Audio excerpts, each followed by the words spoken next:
भाजपचे नेते सुधीर मुनगंटीवार आपल्याबरोबर जोडले गेले, त्यांच्याकडून या संदर्भातले आणखी तपशील जाणून घेऊया।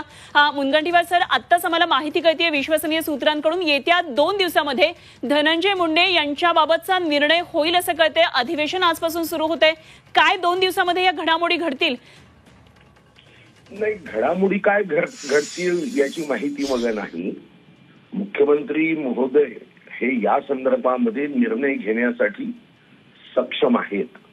मुख्यमंत्री महोदयांना पोलीस विभागाने काही माहिती दिली असेल किंवा या घटनेशी त्यांचा काय संबंध आहे या संदर्भात काही पुरावे असतील, काही आरोप जे झालेत त्या संदर्भातली माहिती कृषी सचिवांनी त्यांना दिली असेल, ती तपासून माननीय मुख्यमंत्री महोदयांना निर्णय घ्यायचा आहे। या संदर्भामध्ये त्यांनी राजीनामा देणं हे जनहिताच्या दृष्टीने आणि राज्याच्या पक्षाच्या आणि महायुतीच्या दृष्टीने किती महत्वाचं आहे।